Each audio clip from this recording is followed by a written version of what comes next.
Welcome to In It to Win It. This is Steve Barton, and thank you for tuning in. We are here for Monday market moves, what happened last week in the markets, and what I expect for next week. A little bit of housekeeping. We have a new member of the team, Mark. He will be working in the background here. We are now, after a year, back on the podcast platform. So I know a lot of you have been asking for that. We're back on there. Thank you, Mark. Mark will be putting out shorts, doing some of the social media, and basically helping me out and giving me more time to do interviews. So give Mark a warm welcome and a round of applause. Say hi down in the comments and tell us how we're doing. We're starting up a lot of new things, and if you really like something or if you identify some hiccups, then be sure to let us know. I'll also be out at New Orleans Investment Conference next week with the missus. So if you're out there as well, be sure to come by and say hi. We'll be in the media row. I look forward to meeting you, and if you want to go and haven't signed up yet, there is a link down in the notes below. And before I forget, Grafton, thank you for the donation. I will see you in New Orleans. Alrighty, let's go to the charts. Starting out as always with the S&P 500. So this one's kind of exciting. Had a rounding pattern here, hit a new all-time high, par for the course on Monday. Got up to 6,017, and it's been falling ever since. My bias for next week on this one, see, it just hit the 20 moving average here, but let me bring it out to the 30-minute. Maybe that will kind of hit. Man, that's a tough one. I'm kind of 50-50 on this. I mean, it looks here on the daily like it's going to come back down and then touch down where we drew this yellow line down to the 50 moving average. But if we go to the hourly and the 50-minute or the 30-minute, kind of looks like we're going to get a little bit of a bounce. So I'm split on that one. That one's a split decision. Flip a coin. The dollar is a little exciting here. It is up 1.7%, and we are just at the upper range of the box here. So kind of exciting. Hit around 106, 107. I think we're probably going to have a little bit of sideways action, maybe for a bit, and then probably some consolidation down. So the first level of support here is going to be around 104, 105. If the dollar goes down, I think it's likely that our commodities will go up, which got completely hit this week. The 10-year minus the 2-year yield is, let's see, well, it had a pretty big percentage change, but it's basically still going sideways. It is paying 0.136% more to have long duration debt now than it is short duration debt, which actually makes sense. And the 1-month treasuries are paying 4.59% this week. So still paying, north of 4.5%, not terrible. Intermediate bonds down about 0.5% this week. I almost placed a bet here on the 200 moving average. I'm glad I didn't. Kind of looking like we might have a little reversal here. We had this gap filled back there, although we are kind of out in no man's land right here. Decent amount of support down here on this one, VGIT around 57.75. And Dirk says, tariffs. We were talking about tariffs last week because of the new changing of the guard. He says, tariffs will probably not cause inflation. Remember that inflation is everywhere and always a monetary phenomenon. Price increases will just cause less money to be spent elsewhere. The money supply controls inflation. So you're probably right with these tariffs. If they actually go through, they may make certain things more expensive, but you're right. That doesn't necessarily mean that it's inflationary. We need an increase in the money supply, more dollars in existence, and then that causes inflation. So, I've been thinking too, and I've been watching a lot of other people pontificate on this, and these tariffs, they could be kind of all talk. Maybe they're just a bargaining chip. Maybe Trump is setting the stage to tell American companies, get your manufacturing out of China and move it into America. He wrote the book, The Art of the Deal. I'd recommend reading it just so you know what the next 4 years could be like. And it could be like his first term. I remember in his first term, what he did was like with the immigration thing, he just said, nope, not taking any immigrants from these countries. And, then there was great gnashing of teeth by all the politicians, and what they finally decided on was, okay, we can have immigrants from these countries, but just not any felons. And that's what they settled on. So what he talks about in that book is basically like ask for way more than what you want, and then you kind of settle on what you actually wanted.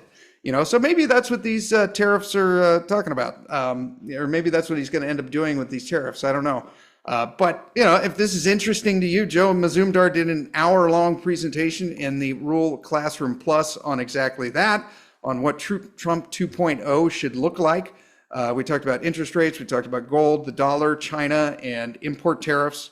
I thought it was really good as far as how we can position ourselves for the incoming administration. The Rule Classroom Plus is $29 per month. That's going to go up soon. If you get it now, you'll be grandfathered in. Link is in the pinned comment below.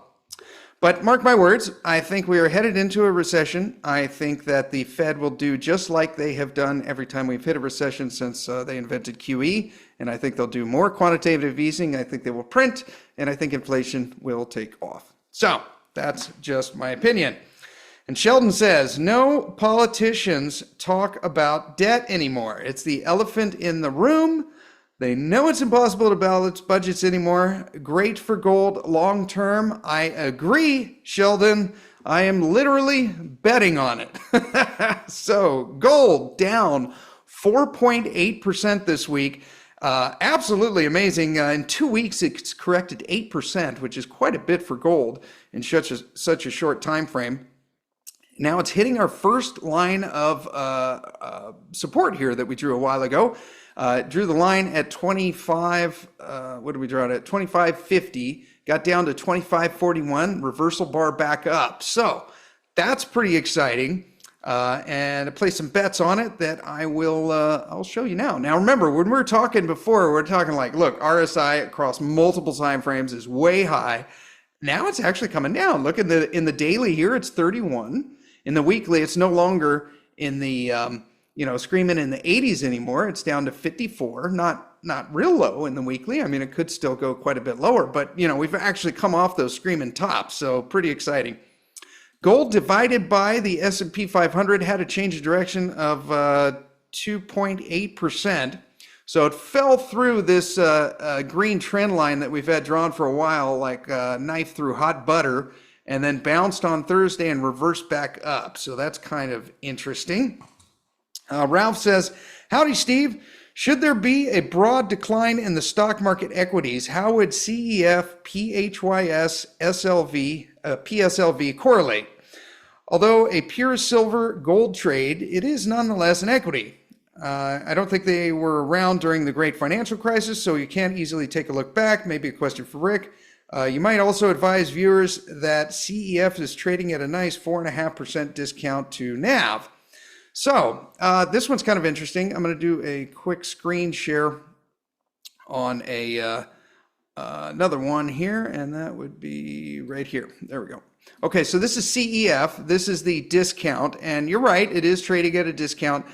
But historically, this goes back to 2018, it's kind of always trading at a discount here. This brown line is the share price, and then this up one, blue one is the net asset value. So it's not really sure why it's kind of always trading at a discount, but it pretty much seems to be. And if we go here back to this one, sure. Okay. So CEF, basically, you're right, PHYS and PSLV, we're not around during the great financial crisis, so we don't have that info to go back and look.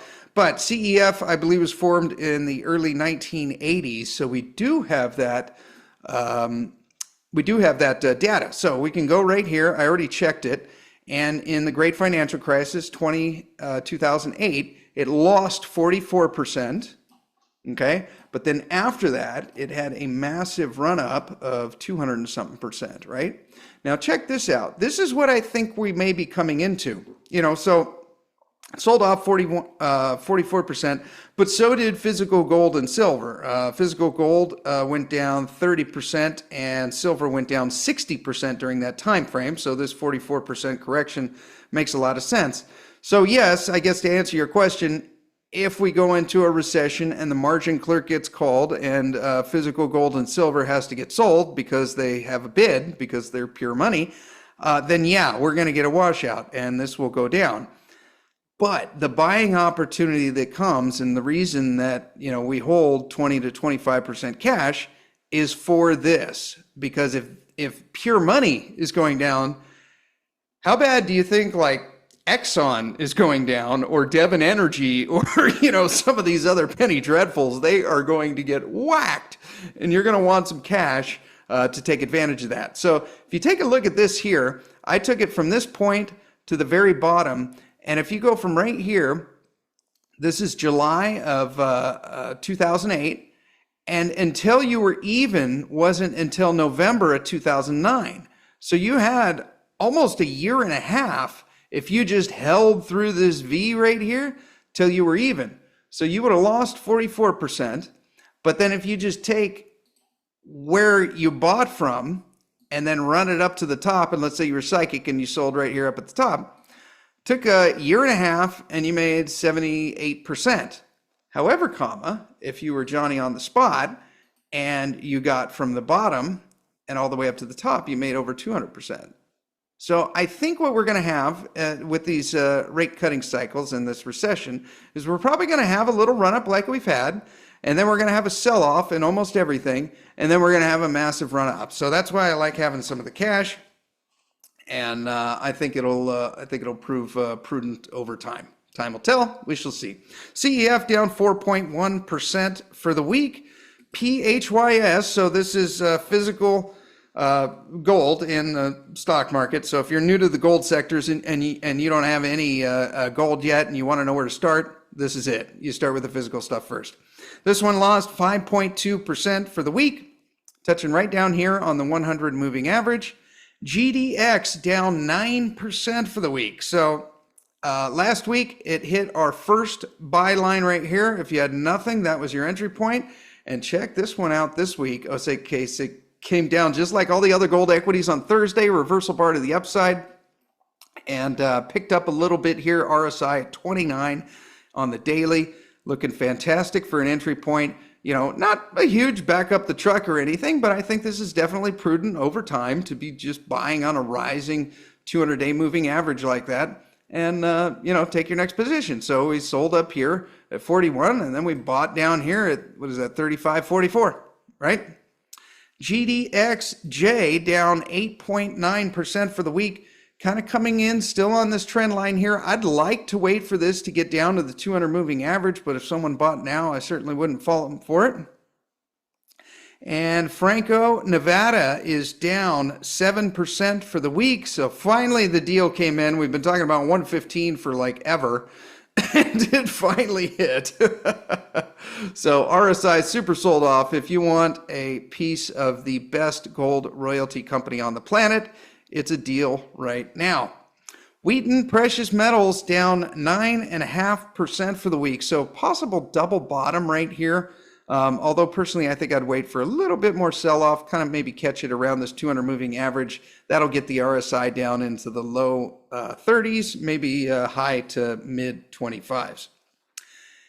EMX Royalty, I think it's a deal now. We could wait for a little bit more technicals to get sold off. Ideally, I forgot to put the another line in down here, but like $1.60 I think would be a good stink bid. And Gold Royalty Corporation down 10.6% for the week. This one I also think is a deal. It doesn't look fantastic here on the charts, but I think a limit order right down there for 121 would be quite nice. They basically, this quarter, they spent more money than they brought in, but that should change for quarter four. Cote's ramping up, so we should see more revenue there. And Adriatic's Varus copper stream starts to pay this quarter. And it looks like they've solved that problem with the tailings the tailings problem or where they, could put it. So I think we're kind of at a sweet spot for this stock. If gold continues to get sold off, then this will come down and we can catch it right here. But I think gold is going to go up this next week. And so, I think we're at a pretty good sweet spot here for Gold Royalty Corporation. Origin Royalties down 9.3% for the week. I think this is a deal now. I think it's a buy now. I think this is good. I would have bought this week if I didn't buy the week before at 102. But it closed the week at 95 cents. I think this is a smoking deal. Barrick Gold down 9.5% for the week. So had a limit order the week before at $17.80, and then it opened at $17.51, so that's what I got it for. Still waiting on the Mali military to name their price so that Mark Bristow can pay them off. Newmont down 9.1% for the week. So is it going to... This is an interesting one right here. So we got our first level of support, basically kind of where it is now. Now, see this gap back here? There's a little bit of a gap. Is it going to fill that gap? If it does, the level you're going to want is like 38.50, 38.45, somewhere around there. I think if I was going to get a second position, that's about where I would put it. And Agnico Eagle down 8.4% for the week. So I'm in this one for free now because we had such a ride up and it was so great. It's 2% of my portfolio that I guess I have no cost basis for. So I'm a little biased on this one. But the first level of support that I would be interested in would be down here around 73. And B2 Gold, Keystone says... B2 Gold, cheap with so many catalysts in the near future, especially if the rumors about recent activity at Fekola exploitation permit in Mali are true. I agree, sir, and this was one of the bets that I placed on a short-term move up in gold, although I say short-term, but I got the option dated for January of 2026, so I got 14 months for this thing to play out. I think that is enough time. I hope it's enough time. We'll see. But I took an option on it. I almost took the option back here the week before last. The reason I didn't was because of this gap right here. So there's a nice little gap. I waited for it to fill. It did. And then I got the option on it on yesterday, Thursday. And recording this on Friday. Equinox is down 11.2% for the week. The Greenstone mine is going a little bit slower than we thought. Hopefully they'll be paying down some debt and this stock will start to perform. I think it will. I think we just got a little bit more time in it. But I am afraid we got a little bit more downside. And got some questions on I-80 Gold, and I could see why. It's down 65% for the week. It just absolutely fell out of the sky. We went over these two companies kind of extensively, Equinox and I-80 Gold, in the Rural Classroom. Rick had a Q&A last week and talked about them for a while. So that episode is free. You just got to sign up over at the Rural Classroom. 9,500 members strong, 150 more than last week. It's absolutely growing. I love it. Rick's next Q&A is coming up November 28th, which will also be free. So if you want to ask him about these companies, maybe get some update, watch what he just talked about the other day. Link is down in the pinned comment below. And G Mining Ventures down 9.5% for the week. Almost nothing was up. First level of support hit right there at $7.75. Blew through that. Next one is going to be this 200 moving average right there around $6.60. That would line up with some back support. The one where I would become interested again would be down here at $6. And Rio 2 down 4.8% for the week. Moved our limit order up to 46 cents and it promptly hit on Monday. It looks like I could have got it for 45. So next limit order I got is at 38 cents. I think this one is going to do, if gold does what I think it will do over the next couple of years, this could potentially be a 5 to 10 bagger. And silver is down 3.6% for the week. Probably not going to see $35 again this year. So if you're new to silver, I would become interested in between these two lines right here, $30 and 28. Last week, I think I said 32 and 30. Deal is getting better. So first level of support here is going to be around 30. Had a really nice reversal bar here on Thursday, just like we did with gold. So hopefully I'm right about the dollar and gold, and dollar goes down, gold goes up, silver should go with it. And also made another option on silver, which I'll go over here in just a sec. So if you're new to silver, this is your range right here. You want to be around $28 to $30 for a bet on physical silver. This is the way you can play it on the stock market. So if new to silver, this is the first place you start. PSLV, this is the physical bet on silver here, kind of anywhere now. And around 950 and above, kind of in that range, just trying to catch this 200 moving average. Let's see, and the gold to silver ratio closed at 84.6 to 1. So 84.45 to 1. So it takes 84 ounces of silver to buy 1 ounce of gold. SIL ETF down 6.6% for the week. These are the levels that I drew where I think it'll be if we get $30 silver is the yellow line, 28 is the green one. So those could be your limit orders there. There's actually quite a bit of support where we are now, but I'd like to see these technicals just get a little bit more sold off. SILJ down 11% for the week. Last week I said I'd be looking to add around the 1150 level. I added at $11.76. So got pretty close. Threw in a bid there. I just bought straight up shares. We had low RSI. RSI is at 31. And technically here, what I like a lot about this one is we have the rising 200-day moving average, and we have the 200 weekly moving average with a rising 50 weekly moving average. So daily chart looks a little better than the weekly chart. This gap could fill back here, so we might have a little bit of a gap fill down to like $11.40, but that was close enough for me, so I snagged a first position. And if we get down here, like the $10.30 range, I'll probably get a little bit more. Pan American Silver down 5.4% for the week. If you want some more of this, I'd be looking to add along this rising 200-day moving average. Fortuna Silver Mines, this one is down 2.1% for the week, just kind of hanging right around this 200-day moving average. And Silvercrest, SILV, same kind of thing. I'm a little biased here. I'm past the point of concern, down 7.2% for the week. But I think the same kind of thing, maybe a stink bid down here around $7.75, or try to catch this rising 200-day moving average. And Endeavor Silver up 1.1% for the week. So there we go. We got something that's up.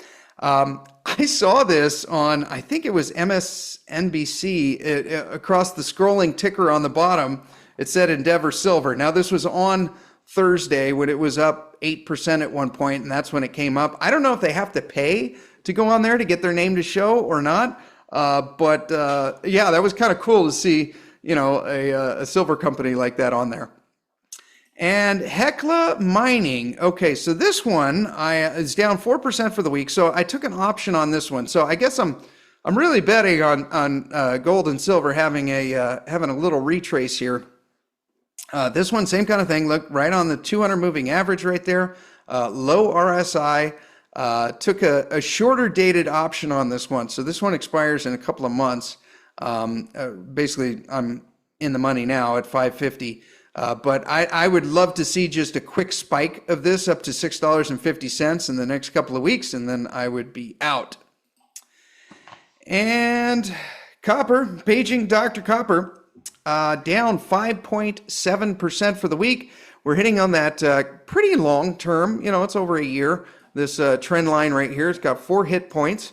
Had a pretty impressive reversal candle there bar on Thursday. So my bias for next week on copper is up. just seems to be obeying that trend line, hit right on the 400 there, so we'll see. And COPX down 6.8% for the week. So if you guys were new to copper, your first limit order at 42 hit. Next order should be at 39, and that's no secret. It's just lining up with some back support right back there. And hopefully going into this recession, copper will get hit. And as this goes down, you'll just see a bunch of arrows trying to catch it on the way down, because we are just, I mean, Joe Mazumdar went into this and he's just like, he said the supply is just not there for copper, regardless of the recession. Lobo Tigre's got another outlook on it. You guys know that, but he said the supply deficit is going to be so horrendous for copper. The recession, long term, it's not going to get in the way of the train. COPJ down 6.4% for the week. So first limit order was almost hit at 21. Next one that I've got in, just because we already have some bets in on this, is at 1950. I like that level a lot. And Freeport is down 7.9% for the week. So for you guys that wanted a position, that was your starter, 45.75. That one hit. And next one where I think you should up the ante is $40. Arizona Metals down 14.7% for the week. I think kind of anywhere in between these two lines. This could be your stink bid down here at 101, but kind of anywhere in that range is a decent entry point. And Maduro Capital is down 13.2% for the week. So I think limit orders now, I put 13 there, but it's below that now. So I guess we can move this down a little bit. 12.5 cents. How's that? I have a stink bid in down here for 9.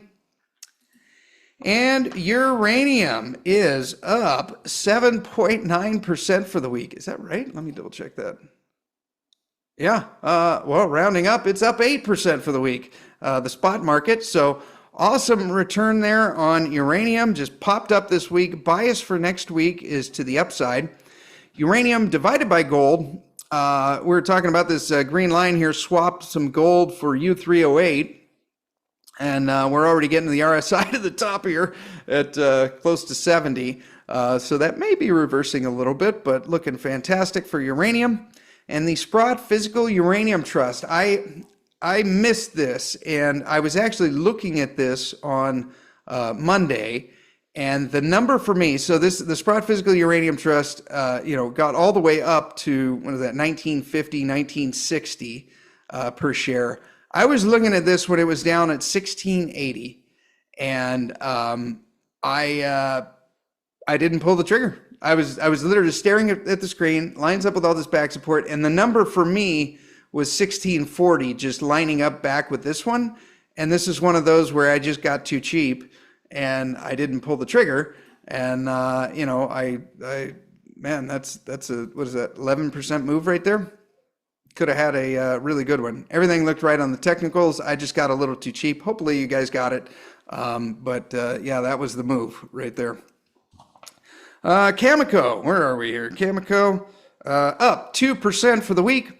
I don't really see anything in here as far as any chart patterns or anything. I'd like to see this gap fill. So maybe that would give a, that's why I got the green line just below it. I'd like to see this gap fill, having a bid in down here at $41, but we're a ways away from that. Kazatomprom up 0.9% for the week. So last week we were talking about what's in the box. Haldane and Patrick got the win. You're right. The movie is 7 with Brad Pitt. Okay. So as far as here, we're up above the 200-day moving average, kind of at the lower end of the box here. I think you basically want to buy at the bottom end of the box. And if you have the stomach for it, sell up at the top. And URNM down 1.4% for the week. I wrote, just watch as it gets sold off. Any approaches to this green upward channel trend line right here is the buy zone. And I wrote, look at past performances. So I did the percentages on this using your favorite software and mine, TradingView. And we can see we have massive run up here, 165% in this first little bull cycle here, June 2021 to, when is that? Oh, I got to move that. There we go. Up to June 2021 and November 20. Okay, so not a very long period of time, moved 165%. Then the next one down here, August 2021 up to November 2021, 105%. Then we basically did nothing for like 2 years. And then from here, 103% from June 2023 up to the top, January 2024. So 6 months right there, over 100% again. And I think we could see similar ones here. So, targets here would be $75, and I'm just taking from the bottom here where we made our last entry, where we had a nice little double bottom down there at around 37 bucks, and we want to take it up to get 100 or so, and that's going to be around $75 is I think where we'll be taking our next profit in URNM. David says, just came across a nuclear renaissance ETF, nukes.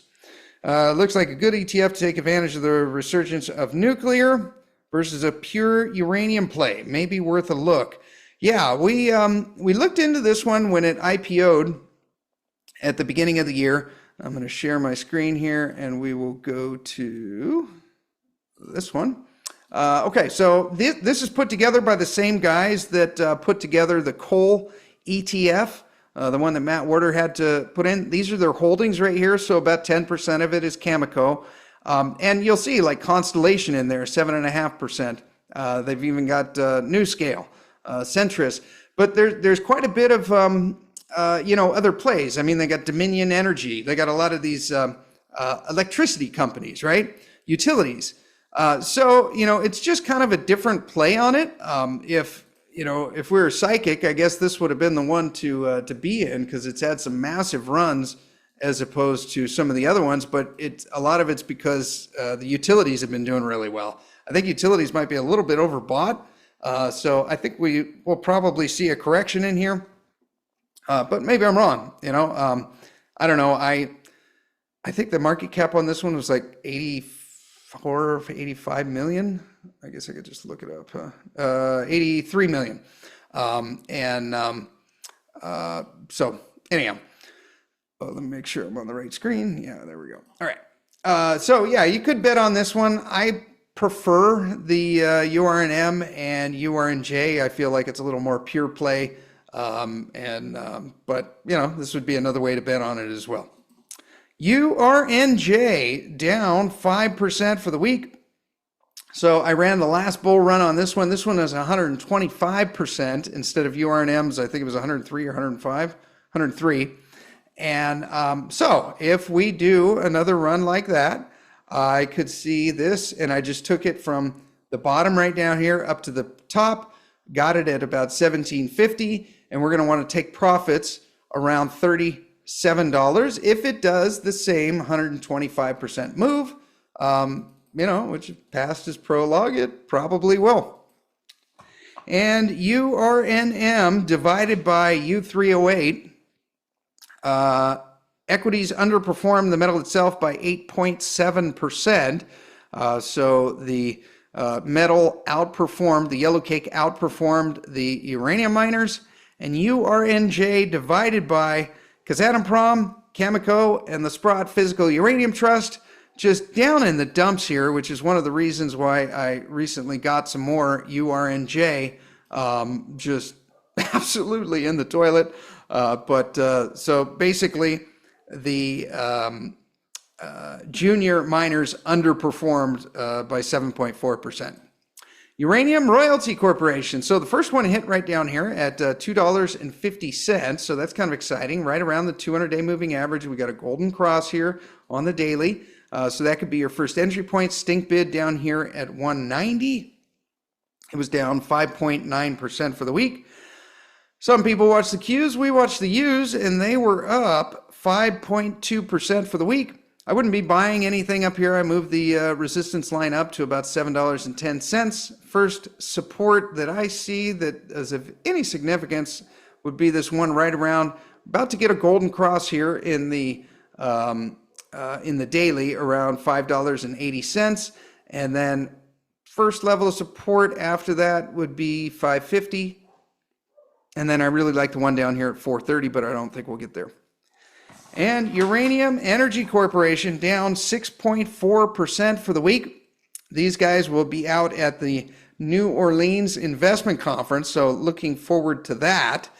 And if you guys want to try out this software for free, TradingView, I mean, how are you going to cherry pick these little bottoms here and then sell at the top? I mean, look at the RSI right there when we did so. What was that up at? 76? But you're not going to know that unless you got the software. So what I like about this is we have Black Friday coming up, November 25th. And so for a limited time only, you're going to be able to buy annual plans for up to 70% off, and they'll give you an extra month for free. So you save yourself some dough by using the link down in the pinned comment below.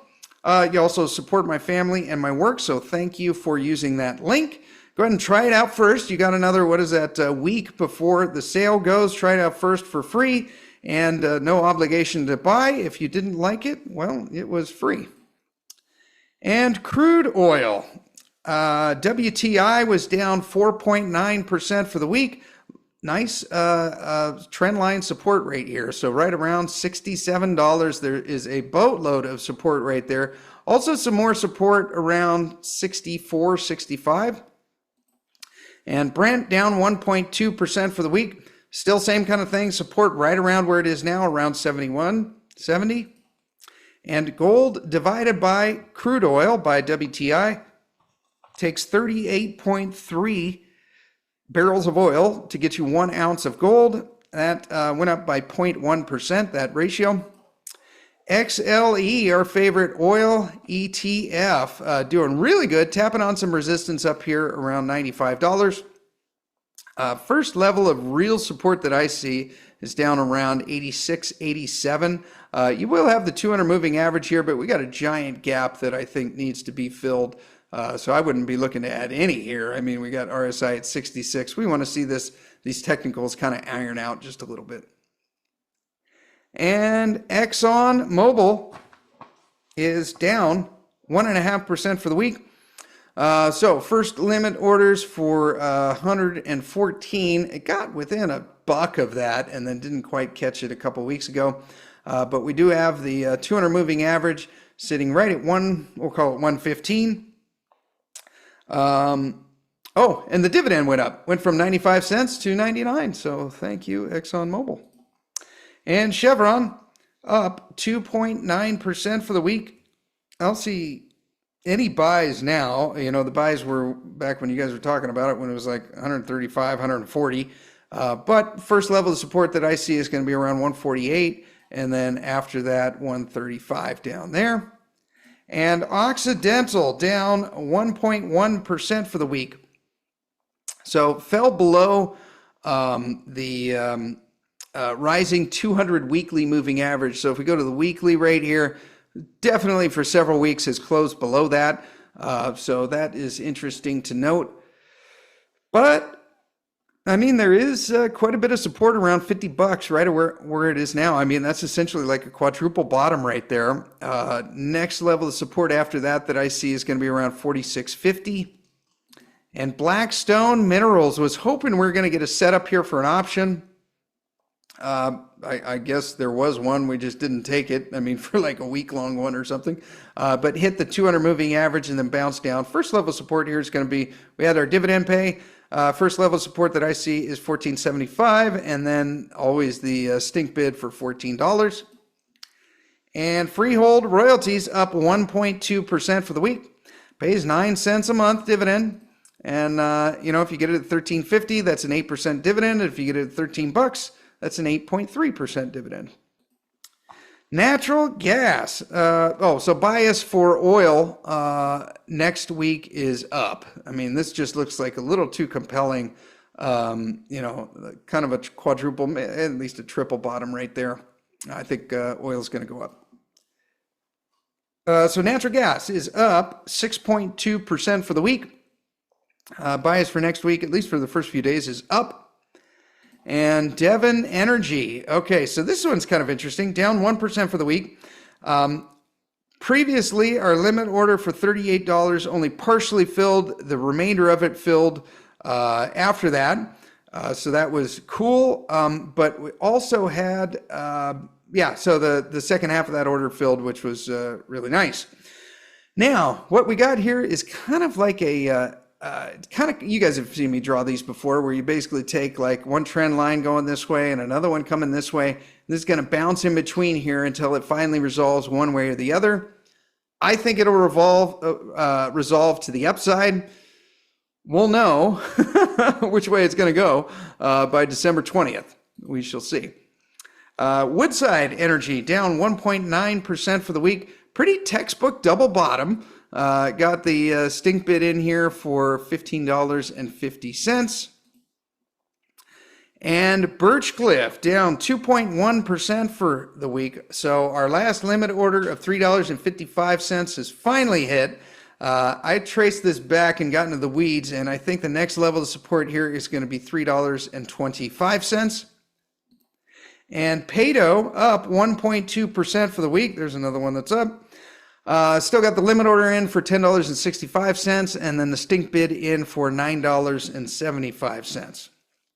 And coal, we are going to have Matt Warder back on the show, so make sure you submit your questions under the community tab for Matt Warder. He'll be on Monday, so when this episode airs, it'll be the very next day. So get your questions in, give me some material, and we will ask Matt on the air. Thermal coal down 0.6% for the week. Met coal down 1.5% for the week. Met coal closed the week at 204. And our favorite and only coal ETF is down 5% for the week. So had a nice little sell-off here. First level of, if you don't have any coal, this is your first one to do it. I would just get this ETF. Limit order for like $22.25. That lines up with some nice back support. And then a stink bid down here for $20. I think coal next week will probably go sideways. Glencore, so this one was exciting. Absolutely just had a massive sell-off here. Limit order hit for $9.42. And I thought I put it for $9.40, but I must have put it for $9.42 because that's what filled. Anyhow, it's $9.49 now. It's still fine. Just if you want some Glencore, now's the time to do it. I also had a limit order in here in a different account for $9.40, and it didn't hit because it was a 60-day good till cancel. And it was on like day 62, and I didn't notice that it had canceled. So unfortunately, that one didn't fill, but I just put it right back in. And that one's down 6.5% for the week. AMR, Alpha Metallurgical Resources, down 0.6% for the week. Still got the limit order in here for 186. That is probably not going to hit.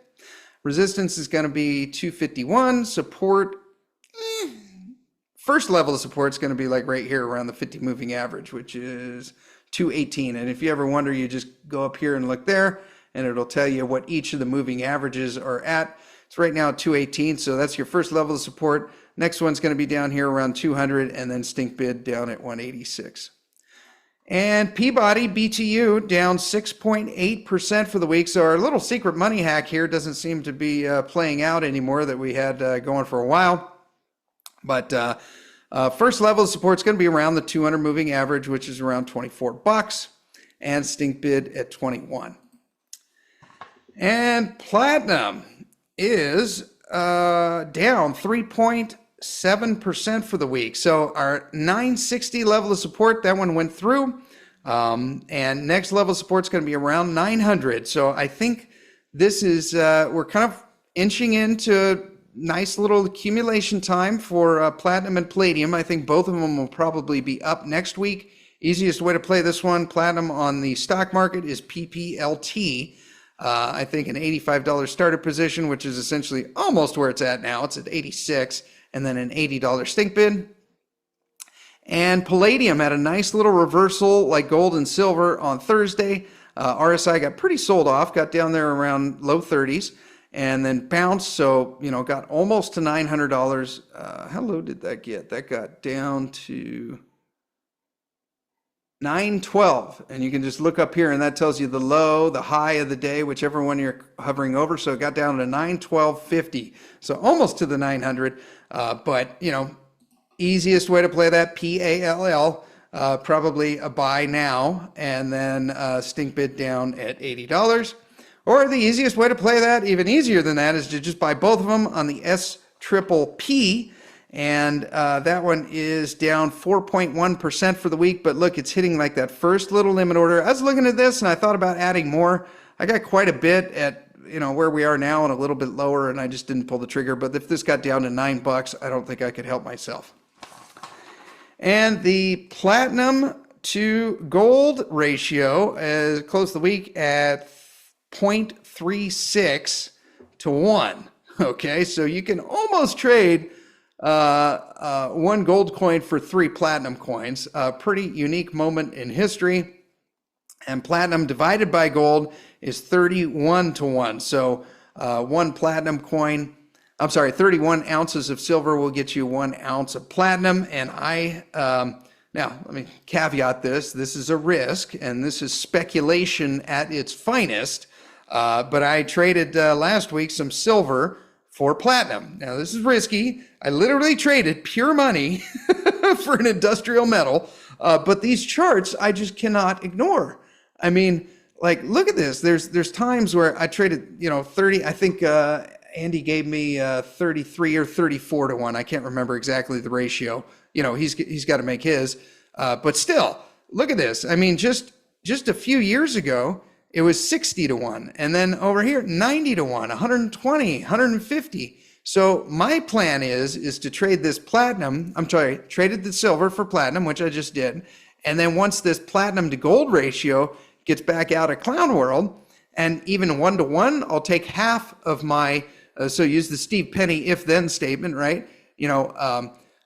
If silver and platinum get to a 1 to 1 ratio again, then I'm going to trade half of my platinum for gold. And then if the platinum to gold ratio gets to 1.5 to 1, I'll trade the other 25% for that. And then if it ever gets up to 2 to 1 again, I will trade the remaining for it. I think the ultimate game is to be in gold, and platinum might be an avenue that we can trade our way to more of it.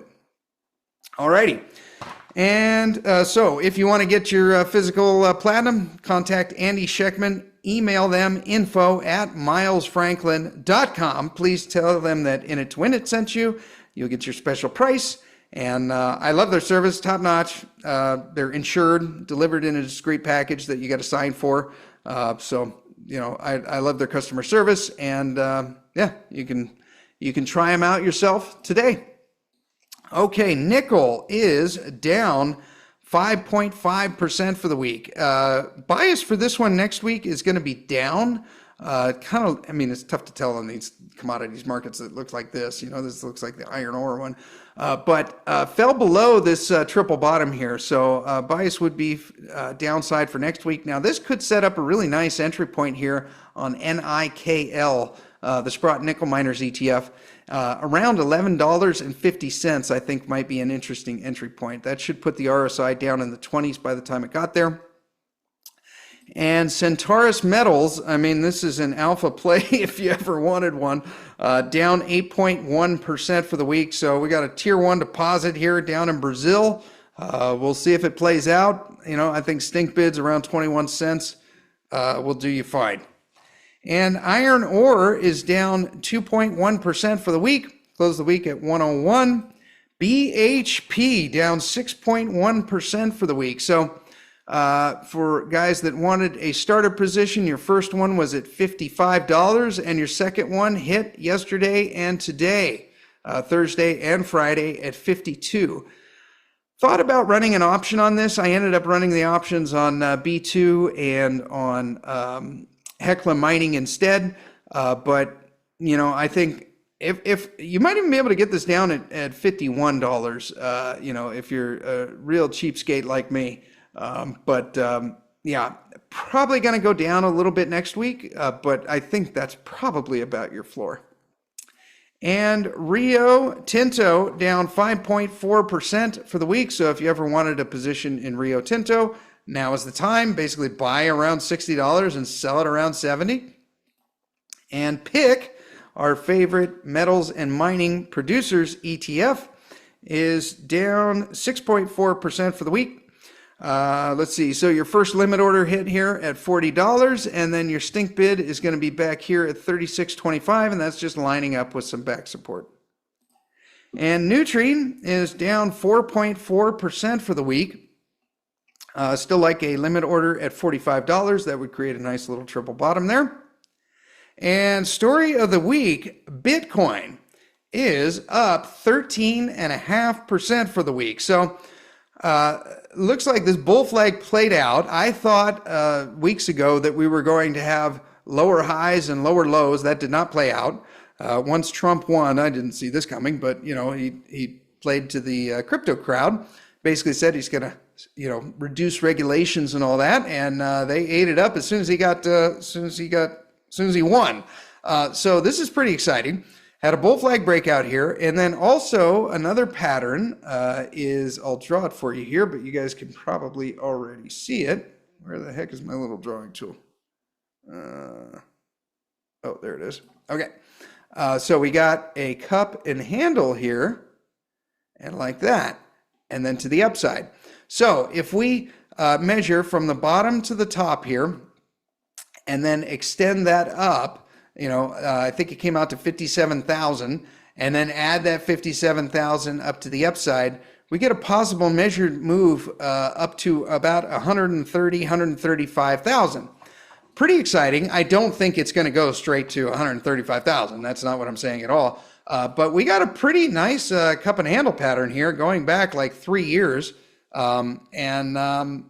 Yeah, looking really good. I'm glad that Bitcoin is actually performing like it was designed and being the people's money. And I hope that Trump follows through and, does allow deregulation on it and allows it to be the people's money. Bias for next week is down. Usually you don't have parabolic moves like that just keep on going. We got an RSI here on the daily at, 77. So that's usually a pretty good sign. But yeah, I'm glad to see that Bitcoin's performing. I don't see any buys here. But yeah, good news for the people's money. Alrighty, well, I hope you guys got something out of that. Be sure to tune in next week. We got a lot of interviews coming up. We got Matt Warder, and then we'll also be out at the New Orleans Investment Conference. So yeah, thanks for always being here. Thanks for tuning in. Be sure to support the show and share this with anyone that you think needs to hear it. It's probably your buddy that can't stop talking about tech stocks. You have yourself a great rest of the day, and we will talk to you next time.